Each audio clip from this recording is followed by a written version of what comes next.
.com today.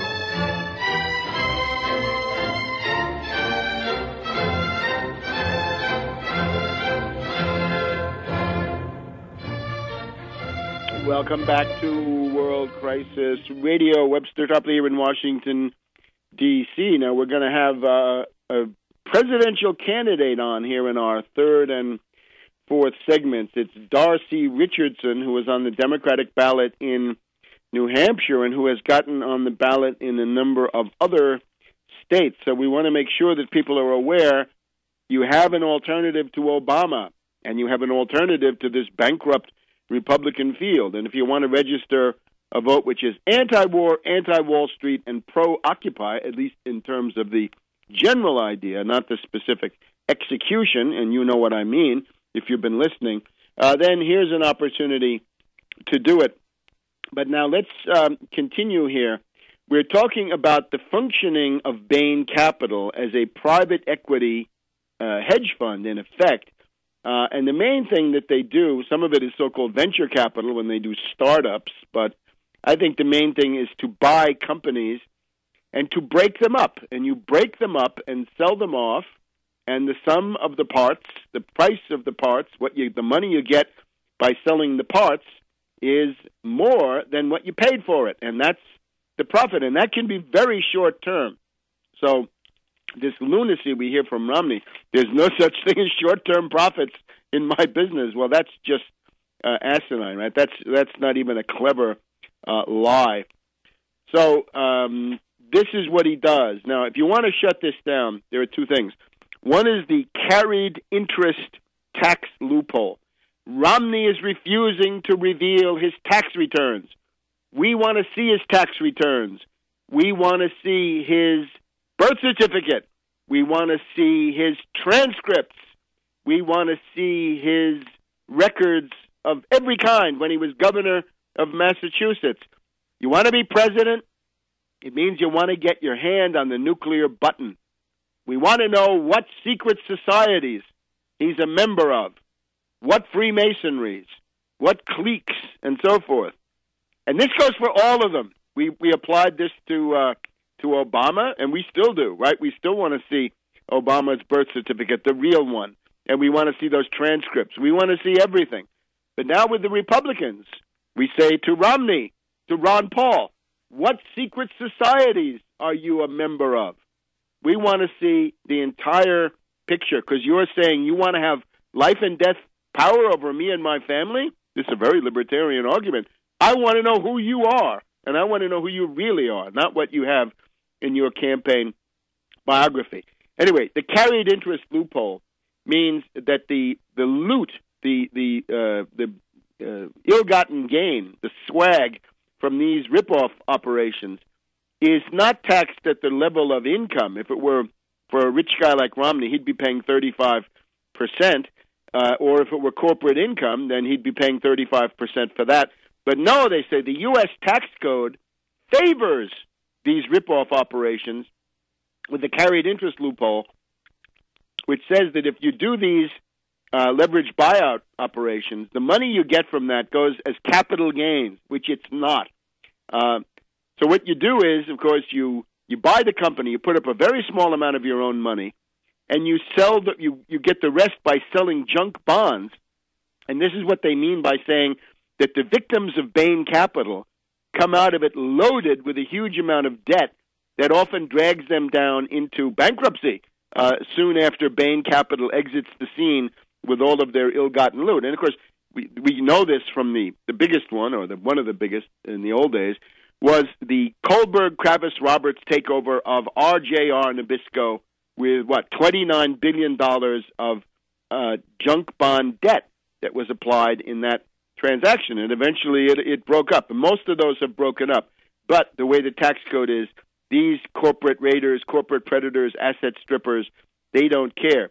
The other thing is, what happens to the pensions? Suppose we had a law that says if you go into a company and break it up and bankrupt it, you will be holding the bag for the retirement benefits for the people in the company, right? They expected to get that from the company.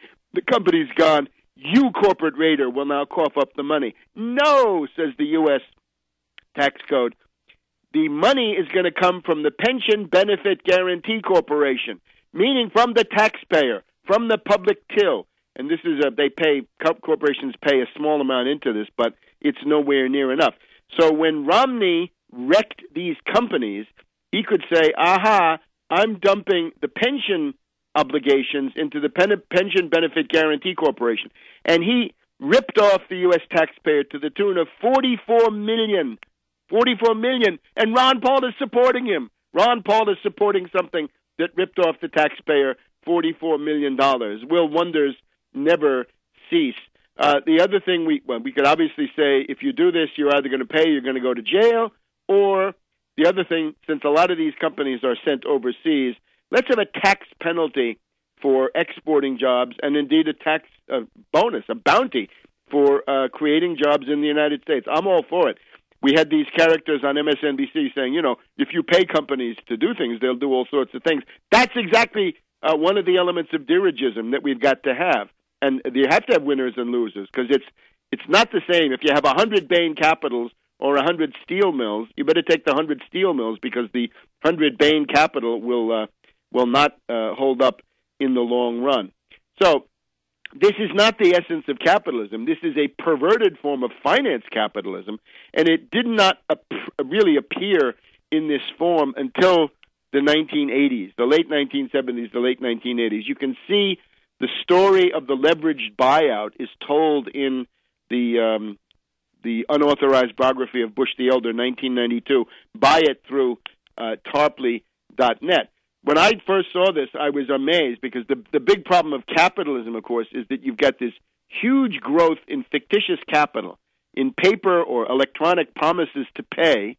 The fictitious element is that this is all created outside of the realm of real plant equipment, food production, industry, agriculture, mining, construction, and so forth. But the leveraged buyout is a way to increase the bloated mass of fictitious capital that crushes production, while at the same time destroying the productive base. And that's what's been going on here in the United States for so long. So $44 million had to be paid by taxpayers when Mitt Romney left town, I guess, after he destroyed this company.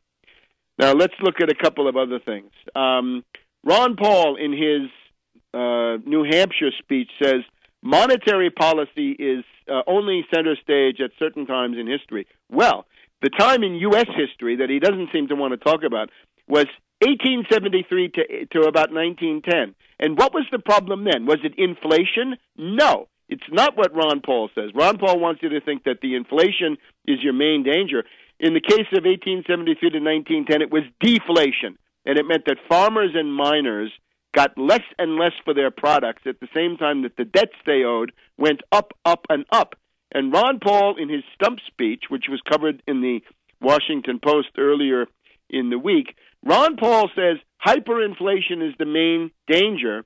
And the answer to that is essentially, he doesn't really say it in so many words, he really says that a deflationary crash would be a good thing. And we have the evidence of Peter Schiff saying that unemployment needs to be higher. So, deflation.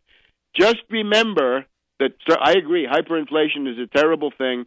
It wipes out the property of the middle class, except you look at the American middle class today, where's the property? I see a lot of debt and not that much property. And I think it would be very interesting to do statistics, which I can't find, on the average personal net worth or family net worth of middle-class families. I'm not talking, the super elites, the top 1%, the finance oligarchs. But if you look at the middle class, what's the personal net worth? We know there's $1 trillion of credit card debt, consumer debt. We know there's $1 trillion plus of student loan debt.